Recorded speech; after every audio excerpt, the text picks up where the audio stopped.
नमस्कार मित्रांनो, जागृती चॅनल मध्ये आपलं स्वागत आहे।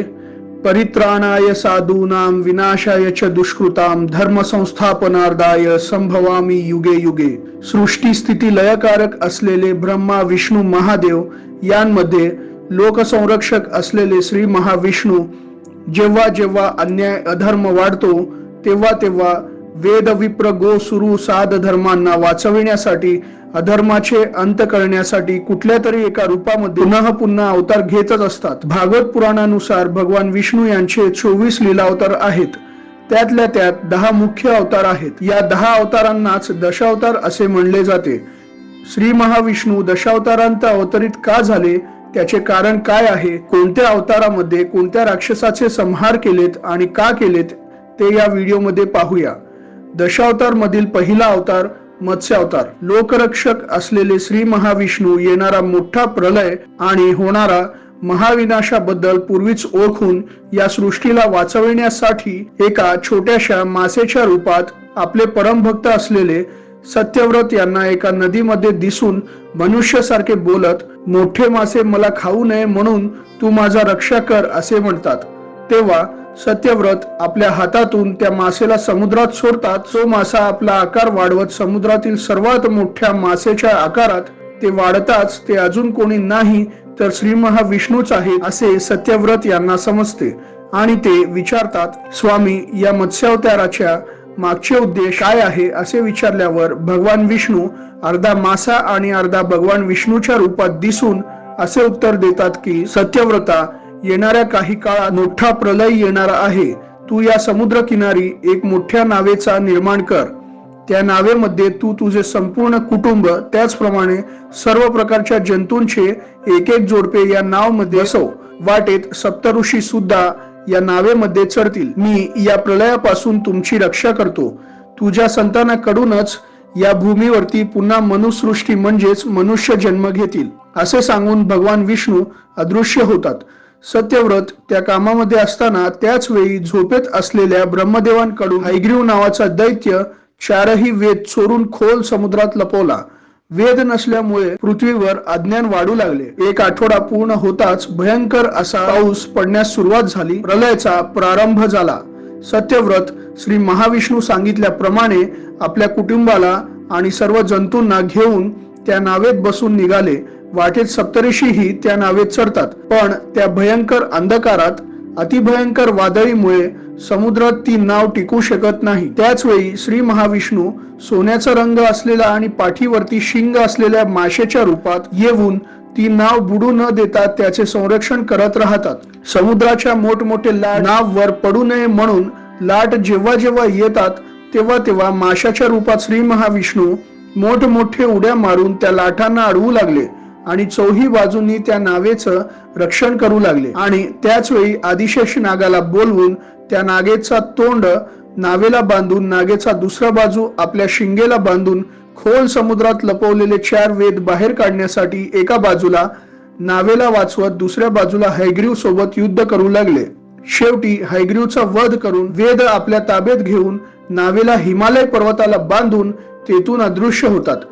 याप्रमाणे सत्यव्रत संतांद्वारे पुन्हा पृथ्वीवर मनु म्हणजेच मनुष्याचा जन्म होतो। सत्यव्रत यांचा दुसरा नाव मनु। मनुचे संतान असल्यामुळे मनुष्य असे नाव पडले असे पुराणात सांगतात। याप्रमाणे प्रलयापासून जीवजंतूंचे रक्षण करण्यासाठी श्री महाविष्णू मत्स्यावतारात अवतरित होतात। दशावतार मधला दुसरा अवतार कूर्मावतार। अमृत मिळवण्यासाठी देव आणि राक्षस मिळून समुद्रमंथन करण्यासाठी मंदार पर्वताचा रवीसारखा उपयोग करून वासुकीचा दोरासारखे उपयोग करतात। पण मंदार पर्वताला खाली आधार नसल्यामुळे तो समुद्रात बुडू लागला। तेव्हा सर्वजण मिळून त्रिदेवांची प्रार्थना केले। तेव्हा श्री महाविष्णू प्रसन्न होऊन ते एक विशाल कूर्म म्हणजेच कासवाचं रूप घेतले आणि कूर्मावताराच्या सहाय्याने त्यांनी मंदार पर्वताला आधार दिला। त्यानंतर समुद्रमंथन सुरू झाले आणि काही वेळानंतर विष बाहेर पडले असता ते विष महादेव स्वीकार करून महादेव त्या विषाचे प्राशन करून नीलकंठ बनतात। समुद्रमंथनातून ऐरावत, अप्सरा, कामधेनू, लक्ष्मी देवी, संजीवनी पर्वत असे अनेक रत्न उद्भवतात। शेवटी धन्वंतरी अमृत कलशासोबत उद्भवतात। याप्रमाणे समुद्रमंथन यशस्वीरित्या पार पडला। तो अमृत कलश घेऊन राक्षस पळून जातात। तेव्हा श्री महाविष्णू मोहिनी अवतार घेऊन माया आणि युक्तीचा वापर करून राक्षसांना समजावून सांगतात, प्रथम देवतांना थोडासा अमृत देऊन शिल्लक पूर्ण अमृत तुम्हालाच देतो, जास्त अमृत मिळाल्याने तुम्हीच सर्व शक्तिवान बनाल असे सांगून प्रथम देवतांना अमृत देत असताना राहू देवतांचा वेश धारण करून देवांसोबत उभे राहतो। तेव्हा मोहिनी अवतारात असलेले श्री महाविष्णू राहूला सुद्धा अमृत देतात। राहू अमृत पाशन करत असताना सूर्य चंद्र तो राहू आहे असे सांगताच भगवान विष्णू राहू छल केल्यामुळे अमृत राहूच्या कंठातून शरीरात जाऊ नये म्हणून सुदर्शन चक्राचा वापर करून राहूचा मस्तक धडा वेगळे करतात। पण असे करण्यापूर्वीच अमृताचे काही प्रमाणात सेवन केल्यामुळे राहूला सुद्धा मरण नाही। तेव्हापासून मस्तक राहू आणि धड केतू या नावाने आकाशात भ्रमण करतात। या प्रकारे श्री महाविष्णू अमृत राक्षसांना मिळू न देता पुन्हा एकदा सृष्टीला वाचवतात। दशावतारामधील तिसरा अवतार म्हणजेच वराह अवतार। हिरण्यकश्यप यांचा भाऊ असलेले हिरण्याक्ष पदगर्वाने देवतांना पराभव करून चित्रहिंस करून सर्वांना भीती दाखवत होता। असे करत एकदा हिरण्याक्ष भूदेवीला पकडून पाताळ लोकातील पाण्यात लपवला। भूदेवी मला वाचवा असे श्री महाविष्णूंची प्रार्थना केल्याने श्री महाविष्णू आदिवराह अवतार धारण करतात। तो आदिवराह अवतार इतका मोठा होता की भूमी आणि आकाश सुद्धा त्यांच्या आकाराने भरून जाणार नाही इतका मोठा होता। भूदेवी यांचे रक्षण करण्यासाठी वराह अवतारामधील श्री महाविष्णू आकाशातून पाताळात उडी मारून भूदेवी कुठे आहे याचा शोध घेत असताना याची माहिती हिरण्याक्षला मिळताच श्री महाविष्णूंसोबत युद्ध करण्यासाठी त्यांचा पाठलाग करत असतो। भूदेवींचे शोध लागताच वराह अवतारातील श्री महाविष्णू भूदेवीला आपल्या दातांवर ठेवून भूदेवीला सौरमंडळात तिच्या कक्षेत ठेवण्यासाठी नेत असताना हिरण्याक्ष वराह अवतारातील श्री महाविष्णूंसोबत युद्ध करण्यास सुरुवात करतो। दोघांमध्ये भयंकर युद्ध सुरू होतो। शेवटी आपल्या दाताने श्री महाविष्णू हिरण्याक्षवर वार करताच तडफडत हिरण्याक्ष खाली पडला आणि त्याचे मृत्यू झाले। त्यानंतर भूदेवीला आपल्या कक्षेत ठेवून संपूर्ण भूमंडळाचे पुन्हा एकदा श्री महाविष्णू यांनी रक्षा केले। दशावतार मधील चौथा अवतार नरसिंह अवतार। हिरण्याक्षचा भाऊ असलेला हिरण्यकश्यप आपल्या भावाचा वध केल्यामुळे बदला घेण्यासाठी हिरण्यकश्यप घोर तपश्चर्या करून ब्रह्मदेवांना प्रसन्न करतो आणि ब्रह्मदेवांना मला मृत्यू कधीच येऊ नये, मला अमरत्व प्रदान करा असे म्हणतो। सृष्टी विरुद्ध असल्यामुळे ब्रह्मदेव त्याला नाकारतात। हिरण्यकश्यप विचार करतो आणि पुन्हा त्याला एक युक्ती सुचते आणि तो ब्रह्मदेवांना म्हणतो, कुठलाही मनुष्य किंवा जंतू, कुठलाही अस्त्र किंवा शस्त्र दिवसा किंवा रात्री, घरात किंवा घराबाहेर, भूमीवर किंवा आकाशामध्ये, पाण्यात किंवा अग्नीत किंवा वाऱ्यात किंवा पंचमहाभूतांमध्ये माझा मृत्यू होऊ नये किंवा यापैकी कोणीही माझे वध करू नये असे वरदान द्या। ब्रह्मदेव ते वरदान हिरण्यकश्यपला देतात। यानंतर मला मरण नाही म्हणून हिरण्यकश्यप विजय गर्वाने देवांसोबत युद्ध करून त्यांना पराजित करतो। पंचमहाभूतांना आपल्या कैदेत ठेवतो। तपस्या भंग करून साधूंवर हिंसाचार करतो। तेव्हा सर्व दैवत श्री महाविष्णू यांच्या शरणी जाऊन मदत याचना करतात। श्री महाविष्णू म्हणतात, हिरण्यकश्यप त्याच्या स्वतःच्या मुलालाही जेव्हा त्रास देण्यास सुरुवात करतो तेव्हा त्याच्या पापाची घडा पूर्ण भरेल, तेव्हा मी त्याचे वध करेन। विष्णुद्वेषी असलेला हिरण्यकश्यप त्याच्या द्वेषामुळे आपल्या स्वतःचा मुलगा असलेल्या प्रल्हादचा वध करायलाही सिद्ध होतो। हिरण्यकश्यप आपल्या मुलाला, कुठे आहे तुझा श्रीहरी, कुठे आहे मला दाखव असे विचारले असता श्री महाविष्णू सर्वत्र आहेत असे प्रल्हाद म्हणतो। तेव्हा हिरण्यकश्यप पुन्हा विचारतो, ठीक आहे, तुझा श्री महाविष्णू या स्तंभामध्ये आहे का? त्याला प्रल्हाद उत्तर देतो, हो आहेत। राग आणि त्वेषाने हिरण्यकश्यप त्या स्तंभावर आपल्या गदेने प्रहार करता त्या स्तंभातून साक्षात श्री महाविष्णू उग्र नरसिंह रूपात भयंकर गर्जना करत बाहेर येतात। ब्रह्मदेवांचा वरदान असल्यामुळे आपला वध कोणीच करू शकणार नाही असे हिरण्यकश्यपला वाटत असल्यामुळे निडर होऊन युद्ध करण्यास तयार असलेल्या हिरण्यकश्यपचा वध करण्यासाठी त्याचे पापाचे घडे भरल्यामुळे श्री महाविष्णू मनुष्यही नसून आणि जंतूही नसून अर्धा मनुष्य आणि अर्धा प्राणीच्या रूपात म्हणजे अर्धा सिंहाच्या रूपात नरसिंह अवतार घेऊन दिवसा आणि रात्री नसून संध्याकाळच्या वेळेत घरात आणि घराबाहेर नसून उंबरठ्यावर बसून भूमी आकाश पाणी अग्नी आणि वाऱ्यात नसून आपल्या मांडीवर हिरण्यकश्यपला झोपून अस्त्र शस्त्राचा उपयोग न करता आपल्या बोटांच्या मोठमोठ्या नखांचा उपयोग करून हिरण्यकश्यपचा पोट फाडून त्याचे नस काढून आपल्या गळ्यात घालून नरसिंह अवतारात श्री महाविष्णू यांनी हिरण्यकश्यप यांचा वध करून पुन्हा एकदा अधर्माचा अंत करून श्री महाविष्णू आपल्या भक्त असलेल्या प्रल्हादाला वाचवतात. इतकेच नाही तर श्री महाविष्णू प्रल्हादच्या भक्तीने प्रसन्न होऊन प्रल्हादच्या वंशातील कोणत्याही व्यक्तीचे वध यापुढे करणार नाही असे वरदान देतात. दशावतार मधील 5वा अवतार वामन अवतार. त्रेतायुगामध्ये प्रल्हाद यांचा नातू असलेले बली चक्रवर्ती एकदा महाशक्तिवान असलेल्या अस्त्रशस्त्रांचा उपयोग करून राक्षसांसोबत मिळून स्वर्गावरती दंडयात्रा करतात. बली चक्रवर्ती यांचा ताकद ओळखून सर्व देवता तेथून पळून जातात. आपल्या मुलांची दुस्थिती पाहून देवतांची आई असलेली अदिती यांनी देवतांना वाचवा असे श्री महाविष्णू यांच्याकडे मदत याचना करतात. देवतांचं रक्षण करण्यासाठी अदिती यांच्या पोटी श्री महाविष्णू वामन अवतारात जन्म घेतात. इतक्यात 99 महायज्ञ पूर्ण केलेले बली चक्रवर्ती 100वा यज्ञ करत असतात. जर हे यज्ञ पूर्ण झाले तर बली चक्रवर्ती यांना कोणत्याही युद्धात हरवणे कोणालाच शक्य होणार नाही आणि पूर्ण राज्य राक्षसांच्या ताब्यात जातो. अधर्म वाढेल. या अधर्माला थांबविण्यासाठी श्री महाविष्णू वामन अवतारात जन्म घेतात. देवतांचे रक्षण करण्यासाठी श्री महाविष्णू एका ब्राह्मण बालकाच्या रूपात एका हातात कलश आणि दुसऱ्या हातात छत्री पकडून छोटे छोटे पाऊल टाकत चालत असताना त्या वामन अवतारातील बालकाचे तेजस्वी स्वरूप पाहून तेथील सर्व प्रजा हा बालक कोण आहे असे विचार करत आश्चर्यचकित होतात. तेव्हा ते वामन अवतारातील श्री महाविष्णू बली चक्रवर्तीकडे जाऊन सर्वांना विचारलेल्या दानाची परिपूर्तता नाही म्हणत करत आहात. मी विचारलेला दान सुद्धा देता का असे बली चक्रवर्ती यांना विचारले असता देतो असे बोलून बली चक्रवर्ती वचन देतात. तेव्हा राक्षसांचे गुरु असलेले शुक्राचार्य यांनी बली चक्रवर्ती यांना नको म्हणून सांगितले तरी सुद्धा वचन दिलो आहे, धर्ममार्ग सोडू नये असे सांगून दानाचा प्रतीक म्हणून वामनाच्या हातात कमंडलू मधून पाणी ओतत असताना त्या दानाला थांबविण्यासाठी शुक्राचार्य एका छोट्याशा कीटकाचे रूप धारण करून कमंडलू मधून पाणी बाहेर पडणारा मार्ग अडवतात. याचा निरीक्षण केलेले वामन एका काठीच्या सहाय्याने त्या कमंडलूच्या आत टोचताच शुक्राचार्यांचा एक डोळा फुटून ते कमंडलू मधून बाहेर येतात. दान देणे पूर्ण होताच विचारलेले 3 पाऊल दान दिलात, आता मी ते 3 पाऊल मोजमाप करून पाहतो असे वामन अवतारातील श्री महाविष्णू बली चक्रवर्ती यांना म्हणतात. त्याला बली चक्रवर्ती होकार देताच वामन अवतारातील श्री महाविष्णू हळूहळू आपला आकार इतका वाढवतात की आकाशात दिसणारा सूर्य वामनाच्या पायाकडे दिसतो.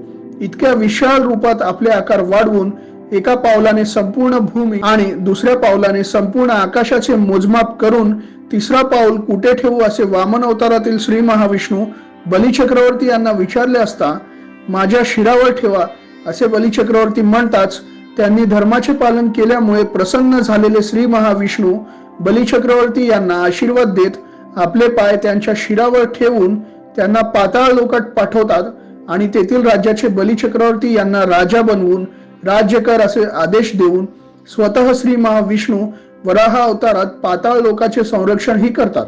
या प्रकारे या सृष्टीला पुन्हा एकदा श्री महाविष्णू वाचवतात. दशावतारातील 6वा अवतार परशुराम अवतार. त्रेतायुगामध्ये ब्राह्मण वंशस्थ असलेले जमदग्नी महर्षी आणि क्षत्रिय वंशस्थ असलेल्या रेणुका माता यांच्या पोटी जन्म घेतलेले पुत्र म्हणजेच परशुराम होय. म्हणून परशुराम यांना ब्राह्मण क्षत्रिय असेही म्हणतात. उग्र असलेले परशुराम परमेश्वराकडे अस्त्रविद्येचे अभ्यास करून अत्यंत बल पराक्रमी होऊन महादेवांना प्रसन्न करून महादेवांकडून परशुअस्त्र मिळवतात. इतकेच नाही, राजा म्हणून गर्वाने बोळ्या प्रजेवर अत्याचार करणाऱ्या क्रूर असलेल्या क्षत्रियांचा वध करण्यासाठी संपूर्ण भूमंडळ 21 वेळा फिरून शोधून त्यांचा पिछा करून क्षत्रिय म्हणणारा दिसला की भयंकर रीत्या त्यांचे वध केले. भूमीवर असलेल्या 5 सरोवरांना क्षत्रियांच्या रक्ताने भरून त्याच रक्ताने आपल्या पितृंचे पिंडदान करतात. भगवान परशुराम चिरंजीवी आहेत म्हणजे त्यांना मृत्यू नाही. त्रेतायुग मध्ये श्री महाविष्णूंचे 6वे अवतार असलेले परशुराम श्री महाविष्णूंचे 7वे अवतार असलेल्या भगवान श्रीरामांना भेटतात. द्वापर युगात भगवान परशुराम भीष्म, द्रोणाचार्य आणि कर्ण यांना गुरु म्हणून अस्त्रविद्या शिकवतात. दशावतार मधील 7वा अवतार रामावतार. पुरुषांमध्ये उत्तम असलेले पुरुष म्हणजेच पुरुषोत्तम असलेले श्रीराम इक्ष्वाकू वंशातील दशरथ महाराज आणि माता कौशल्या यांच्या पोटी जन्म घेऊन छोट्या वयातच अस्त्रविद्यांचा अभ्यास करून राक्षसांचे वध केले। त्यानंतर शिवधनुष्य तोडून सीतामातेसोबत विवाह करून वडिलांनी दिलेल्या वचनाचे आदर करून राजसिंहासनाचे त्याग करून 14 वर्ष वनवासाला गेले। तेच एक पत्नी धर्म पालन करणारे भगवान श्रीराम। पती जिथे असतील तिथेच मी राहते असे सीतामाता आणि मोठा भाऊ जिथे असतो तिथेच मी असे लक्ष्मण सुद्धा भगवान श्रीरामांसोबत वनवासाला गेले। देवतांना त्रास देत असलेले रावण सीतामातेचे अपहरण करून लंकेला घेऊन जातात। सीतामातेचा शोध घेत असताना भगवान हनुमान यांचा मदत घेऊन सीतामातेचा शोध घेऊन वानर सेनेच्या मदतीने रामसेतूचे निर्माण करून लंकेला जाऊन युद्ध करून रावण कुंभकर्ण आदी राक्षसांचा संहार करून अयोध्येला परत येऊन राज्याभिषेक करून घेऊन धर्म आणि न्याय याचे आचरण 1000 वर्ष रामराज्याचे पालन करून राजा कसा असला पाहिजे जगाला दाखवून त्यांचे कर्तव्य पूर्ण झाल्यानंतर शरयू नदीमध्ये रामावताराचे समाधी घेऊन श्री महाविष्णू वैकुंठाला परततात। दशावतारातील 8वा अवतार कृष्णावतार।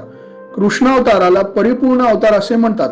कंस करत असलेल्या हिंसेचा अंत करण्यासाठी वसुदेव आणि देवकी यांच्या पोटी तुरुंगात जन्म घेऊन यशोदा आणि नंदा यांच्याकडे राहून मोठ्या झाल्यानंतर आपल्या मामा असलेल्या कंसचा वध करून आपल्या आई वडिलांना तुरुंगातून श्रीकृष्ण सुटका करून देतात। त्यानंतर 100 पाप केलेल्या शिशुपालचा आपल्या सुदर्शन चक्राने श्रीकृष्ण मुंडका कापून वध करतात। परमात्मा असलेले श्रीकृष्ण कुरुक्षेत्र महासंग्राम मध्ये धर्माला जिंकवण्यासाठी अर्जुन यांचा रथसारथी बनून पांडवांचा रक्षा करत असताना मी युद्ध करू शकत नाही असे अर्जुन संदिग्ध मध्ये असताना भगवान श्रीकृष्ण आपला विश्वरूप धारण करून हितोपदेश करून अर्जुन यांना सत्याचे साक्षात्कार श्री महाविष्णू भगवान श्रीकृष्ण यांच्या रूपात करून देतात। धर्माचे रक्षण करण्यासाठी राजरीतीचे पालन करत आपल्या शक्ती आणि युक्तीचे वापर करून श्रीकृष्ण धर्माचे रक्षण केले। इतकेच नाही तर परमपिता परमेश्वर असून सुद्धा कर्मफळापासून मुक्ती मिळू शकत नाही म्हणून जगाला समजावून सांगण्यासाठी गांधारी शाप दिले तरी भगवान श्रीकृष्ण त्याचे स्वीकार केले। यादव वंश नष्ट होईल असे मुनींनी शाप दिले तरीही भगवान श्रीकृष्ण मौन धारण केले। इतकंच नाही आपल्या डोळ्यासमोर आपल्या 80 पुत्रांचे मृत्यू होत असलेले पाहून सुद्धा त्यालाही सहन केले। द्वारकापतन सुद्धा सहन करून शेवटी परमात्मा असलेले श्रीकृष्ण एका अनाथासारखे एका झाडाखाली झोपून एका पारधीच्या बाणाने आपल्या देहाचा त्याग करून श्रीकृष्ण वैकुंठाला परतले। वैष्णव संप्रदाय प्रमाणे दशावतार मधील 9वा अवतार भगवान गौतम बुद्ध यांना मानले जाते। इतकेच नाही पुराणात सुद्धा असेच लिहिण्यात आले असून सुद्धा भगवान गौतम बुद्ध श्री महाविष्णू यांचे 9वे अवतार आहेत याचा स्वीकार बौद्ध धर्मीय करत नाहीत। भगवान गौतम बुद्ध यांनी राजवंशामध्ये महाराज शुद्धोधन आणि मायादेवी यांच्या पोटी जन्म घेतले। कित्येक ब्राह्मण भगवान बुद्ध यांना पाहून हा बालक भविष्यात नामवंत महाराज बनेल किंवा नामवंत संन्यासी बनेल असे सांगतात। पुत्र दूर होऊ नये या भीतीने महाराज शुद्धोधन आपल्या पुत्राला राजमहालातून बाहेर येऊ न देता राजमहालातच ठेवून म्हातारपणा, रोगी आणि मरण यांच्याबद्दल काहीच कळू देत नाहीत।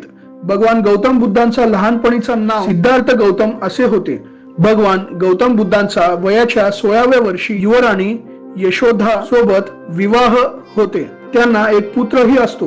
एके दिवशी आपल्या राजमहालातून बाहेर आलेले सिद्धार्थ गौतम एका म्हाताऱ्या माणसाला, एका रोगीला आणि एका मृत शरीराला पाहतात। त्यांचा मन चलबिचल होऊन त्यांना विरक्ती येऊन ज्ञानाचा शोध घेत आपला प्रवास सुरू करतात। त्यानंतर भगवान गौतम बुद्ध यांनी ज्ञानाच्या शोधात 8 वर्षापर्यंत संन्यासी सारखे कठोर नियमांचे पालन केले, उपवास करत पाण्याचेही त्याग केले। त्या प्रवासामध्ये एकदा बोधी वृक्षाखाली 49 दिवस हालचाल न करता ध्यान करून ज्ञान प्राप्त केले। भगवान गौतम बुद्धांचा हिंदू म्हणूनच जन्म झाला। पूजेसाठी जंतूंचा बळी चढवण्यास भगवान गौतम बुद्ध यांनी विरोध केले। बुद्ध तत्व सर्वांना शिकवले। आजच्या युगात सुद्धा भगवान गौतम बुद्ध यांनी शिकवलेले सूत्र आणि पद्धतींचे पालन करणारे लोक संपूर्ण जगभरात आहेत। भगवान गौतम बुद्ध यांनी वयाच्या 80व्या वर्षी महापरिनिर्वाण केले। दशावतार मधील 10वा अवतार कल्की अवतार। श्रीमद भगवत महापुराणानुसार कल्की अवतार भविष्यात संभव होईल असे विवरण केले आहे। कल्की युग मध्ये अधर्म प्रचंड प्रमाणात वाढल्यानंतर न्याय आणि धर्म पूर्णपणे नष्ट झाल्यानंतर पुन्हा धर्माचे संरक्षण करण्यासाठी संबाला नावाच्या ग्रामामध्ये विष्णू एसेसू नावाच्या ब्राह्मणाच्या वंशात जन्म घेतील असे विवरण पुराणांमध्ये केले आहे। या 10व्या अवतारामध्ये कल्की भगवान हातामध्ये वीरखड्ग धारण करून पांढऱ्या शुभ्र घोड्यावर स्वारी करत दरोडेखोर आणि अधर्मीयांचे संहार करून पुन्हा सतयुगाची स्थापना करतील असे कल्की पुराणमध्ये सांगण्यात आले आहे। याप्रमाणे श्री महाविष्णू अधर्माचे अंत करण्यासाठी कोणत्या तरी एका रूपात येऊन धर्माचे रक्षण करतच असतात। मित्रांनो, भगवद्गीता आणि दशावतार हे पुस्तक तुम्हाला खरेदी करायचे असेल तर लिंक डिस्क्रिप्शन मध्ये दिले आहे, तुम्ही त्या लिंकवर क्लिक करून खरेदी करू शकता। मित्रांनो, जागृती चॅनलचा हा व्हिडिओ तुम्हाला आवडला असेल तर लाईक, शेअर आणि सबस्क्राईब करा। धन्यवाद।